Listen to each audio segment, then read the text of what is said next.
Namaskar. We are continuing to discuss the topic of stages of sadhana, of spiritual path. It is a very, very big topic. We can talk 1 month about that. But in that vast topic, there is a little pocket. And I would like to discuss that today. I would like to talk about suffering. The role of suffering, the place of suffering in the life of spirituality. There are 3 stages of human maturity. We are talking about stages of sadhana, the spiritual path, and this is also a related topic, is the stages of human maturity. As a soul, you mature. So there are 3 stages. And the suffering plays different role in those 3 stages. The first stage is when human is just first born. We are actually, our body is animal body. We are the mammals. And we are very similar to animals. If you observe monkeys, if you observe dogs, you will find they are very, very similar to us. They also feel, they have emotions, they have their attachments, they have their likings, they have their dislikings. They also have their thinking process. But the difference is that animals do not aspire for infinity. But humans do aspire. And that is the difference. So the first stage of human is still animalistic. You are human by your shape, but by your psychology not yet. There is no thirst for infinity. The spiritual yearning is not pronounced, is not expressed, is not awakened. You live just for the sake of comfort. Eating, sleeping, entertaining, etc. This is the first stage. It's called Pashu. And the path at this first stage is called Pashvachar. Pashvachar, the animal path. It's nothing bad. It's not about bad things. It's about the strategy, how the person moves when he is in that stage of maturity. At this preliminary stage, suffering plays crucial role. What is suffering? There is comfort and there is a discomfort. So suffering is a discomfort. What is discomfort? Discomfort is when you want something and you do not get it, and when you don't want something but you get it. So this is called discomfort. And comfort is when all your desires are easily fulfilled. Anukula vidanyam sukham, the congenial feeling when the environment suiting your inner needs is happiness. Yeah, and when the environment is in dissonance, is in disagreement with your inner feeling, is called unhappiness. So in the beginning of the spiritual sadhana, the person, the human being, moves due to circumstantial pressure. If there will be circumstantial pressure, there will be development. If there won't be any circumstantial pressure, the person will not come out of the state of comfort. Imagine a person have everything. Everything is right. Why should he go somewhere and search for something else? He will continue enjoying that situation. So if the development is to take place, there has to be some push from the external environment to that person. And due to that push, the person will move and will blossom, will develop. So this is the Pashvachar. At the second stage, person is termed Vira. Vira means hero. Why he is a hero? Why is he a hero? Because he has to be heroic, because he has to struggle. And that struggle means discomfort. At the heroic stage, the person has understood the value of do's and don'ts. He understands that if I do such actions, if I think such thoughts, my mind will be elevated. And if I think those thoughts and those actions, my mind will be degenerated. Either my consciousness will be developing or my consciousness will be going down, and I have to make a choice. I want my consciousness to develop, but it is a hard path. Something here needs effort and takes a long time before I start to feel joy from that. And here there is something that is so easy and so habitual, and it will give me happiness right now, but it will degenerate my mind. So there is a struggle, inner struggle. And since the person is in struggle, since the person is in war, he is a hero. He is a hero. So on the stage of hero, it is called virachar in Sanskrit.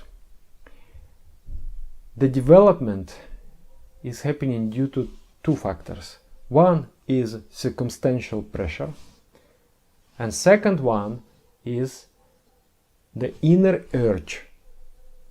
You want, you realize your inner needs. You understand that I am a spiritual being and I aspire for greatness, for divinity. So when you realize that, then that is there. And that is motivating you. Why I'm doing meditation? Not because I want to look good.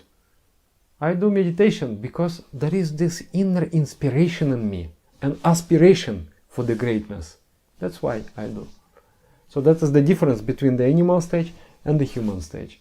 So in this virabhav, in virachar, I'm moving ahead, but sometimes I get tired.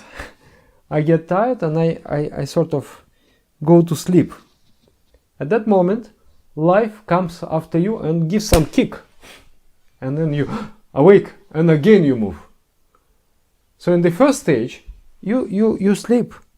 You don't move anywhere. Then life comes and then BAM! Give you a nice kick into the bed. And then you fly. You move. In that movement, like there is this tamaguna, the force of staticity. If you are under that influence, you are sleeping. Then there is rajaguna, the force of dynamism. Under that influence, you are moving. And there is sattva guna, the force of goodness, the force of beatitude, sentient force. Under that influence, you blossom. You experience joy. So, when you sleep, the consciousness is sleeping. There is no, it is a stage of suffering. Not everyone understands, but it is a suffering.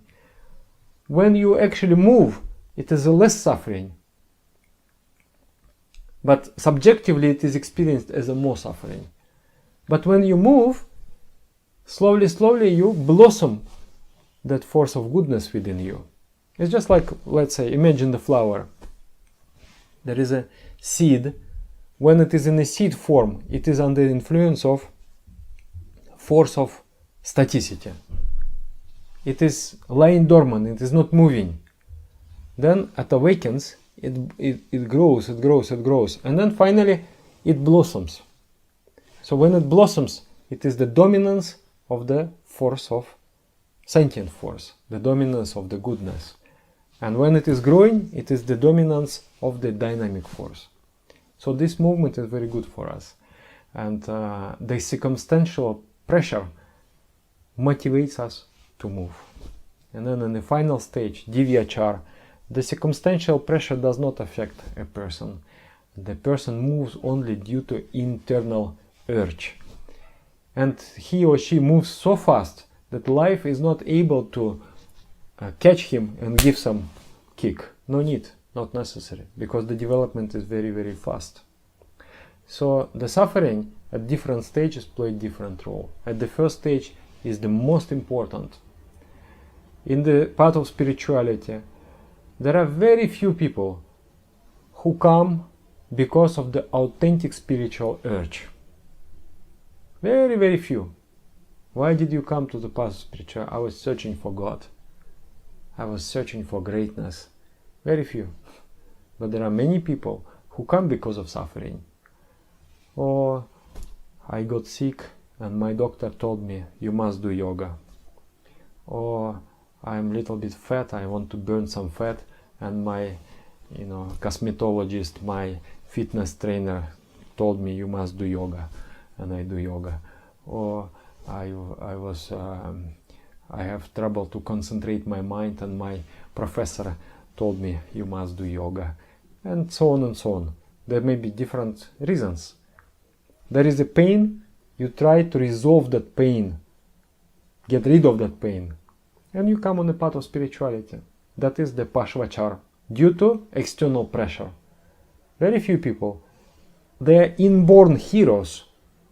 They are born already awakened, and they know, I have my spiritual urge, and I want to find something which will fulfill that urge. They are Vira. And then you go through struggle. Vira bhava sada prapya kramina devata bhavet. If you attain a constant heroic ideation, if you are constantly in the state of hero, you become deva, you become divine being. So, circumstantial pressure is necessary, and you can take now the paper and the pen and write down 5 ways how to create circumstantial pressure for you. Because normally we are at the first and second stages, and circumstantial pressure is very necessary. Our spiritual master, our Guru Deva, he was first of all master of creating of pressure on the disciples. So disciples would find themselves in such a situation where they must move it, they must develop. If they don't develop, they fail. It's like, cannot not develop. They must develop. So in the physical absence of such a master, we have to be for ourselves such an agent that creates this circumstantial pressure. How to create? For a few examples. One example, a person says, oh, I think I should get a proper job. Actually, I have money and I have everything, but like this I'm degenerating in my home. I don't find any interest to wake up early. At least if I get a job, I will have to, keep myself in very fit, because there is a pressure. This is one example. Another example is to make deadlines. Okay, by such date, I must accomplish this. Yeah, there are many ways. So if you write down, if you share it in the comments, it will be very interesting, I think. The circumstantial pressures. Another thing is something called clash. Clash. It is an English word, clash of armor, clash of swords. It denotes the conflict. Two things comes and clash. And it is in Sanskrit also there is a word klesha. Klesha means painful situation, suffering. So in yogic philosophy it is quite convenient to use this word clash, which is, I think, even better than klesha in Sanskrit, because clash defines this. this conflict. What is this clash? We develop through three factors. One is physical clash. You are in the situation where you have to survive. The struggle for existence motivates you to develop.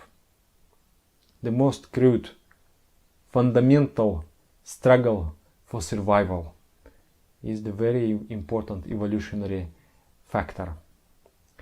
Then second, when you develop a bit and when you realize the necessity of morality, when you realize do's and don'ts of life, and you decide to elevate your consciousness, then it is a psychic clash. There is something easy but not useful for the development of consciousness, and there is something hard and long and strenuous, but eventually it will elevate you and will make you happiest person in the world, and you have to make choice. Pleasure now or happiness later. And I am habituated for this simple enjoyments and not for those spiritual realm, things of the spiritual realm. So I have to struggle to make a proper choice. If you have seen this movie Star Wars, there is this dialogue between Luke Skywalker and the Master Yoda. And he asks, so the dark side of the Force is stronger? No, not stronger, but more simple and more attractive. So this is very precise. The dark side is more attractive. Something which is of the previous evolutionary stages is more attractive. And something which is ahead of us is not attractive. It is a potentiality, and I must struggle to explore and open up that potentiality. So that's why there is an inner conflict, and due to that inner conflict you become Vira, you become the hero. This is clash. And then there is spiritual attraction. You are attracted by the idea of greatness. You want to realize the supreme wisdom and the universal love and the divine bliss. So these three factors, they develop you. Sometimes it is very often you will hear from the sadhakas, spiritual seekers. You look a little bit sad. How are you? Oh, I have a clash. So a person will say, I have a clash, means I'm suffering. I suffer. But actually not all suffering qualifies as clash. And I want to be very crystal clear here. Sometimes we suffer because of our negative thinking. I'm thinking, oh, there is no money, then all people around are bad, and due to these circumstances, this thing happened, those people, that government, etc. And if you want, you can make a list of 100 items to define why your life is a hell. If you train your mind to see negative things, you will be able to see. But likewise, if you train your mind to see positive, you will also make a list of 500 items of positivity. So if you are just suffering, is a result of karma, it is a result of samskara, the consequences of past actions. Sometimes in the past I have done the action which is not harmonious. I bear in mind an imprint of that action. That imprint is expressing now, and I'm suffering. Due to that imprint, I see the world the way I see it. It is, I have created this world. And due to that imprint, I cannot see the opportunities. I cannot see the possibilities. And due to that, I suffer. Is there any use of that suffering? Yes, it is useful because when you suffer, you consume the consequences of the past actions. But if you simply suffer, the poison creates poison. If you are painful inside, you will throw that pain out. And you will create pain outside also. So you will reap the consequences of the past. You will consume the consequences of the past. But at the same time, you will create a new causes for the future effects. So this is the wheel of samsara. Always creating a similar existence for yourself. But what is the way out? The way out is to be in the present.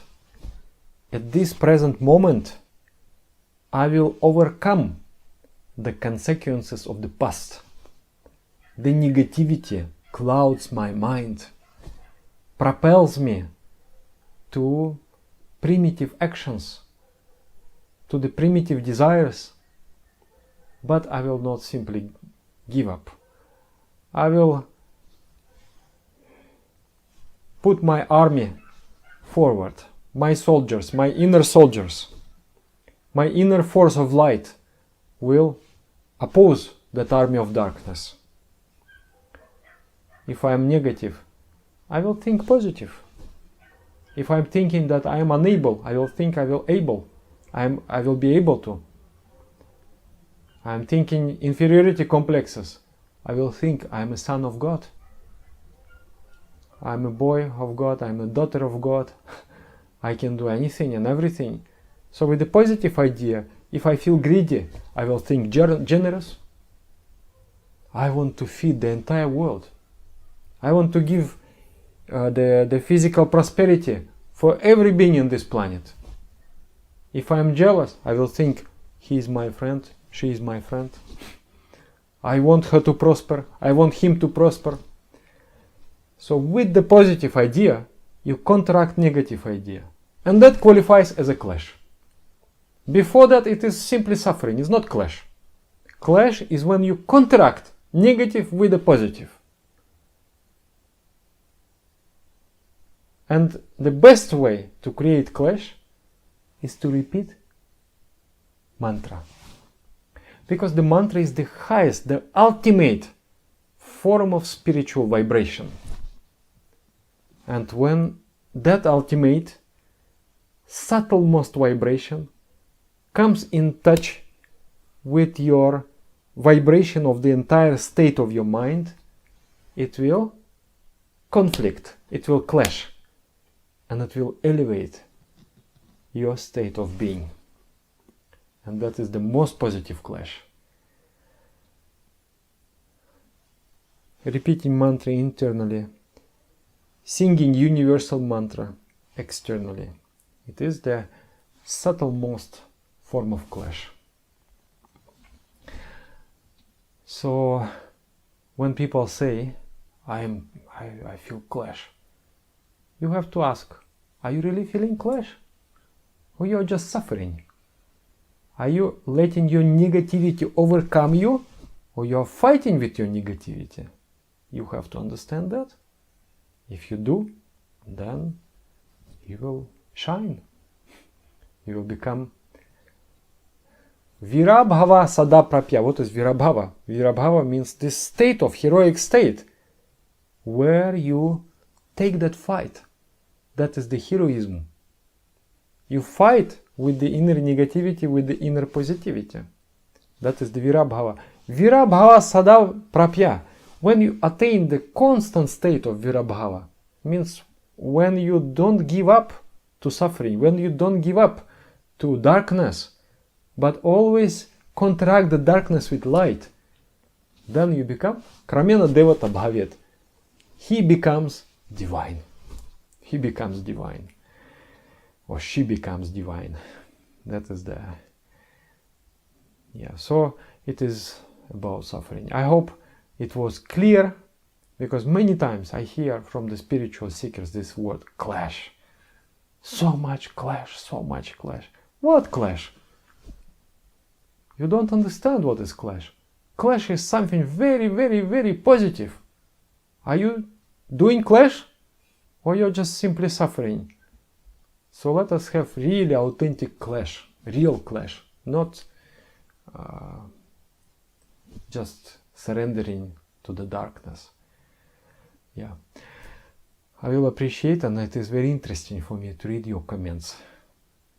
I don't always have time to reply the comments, but I do sometimes.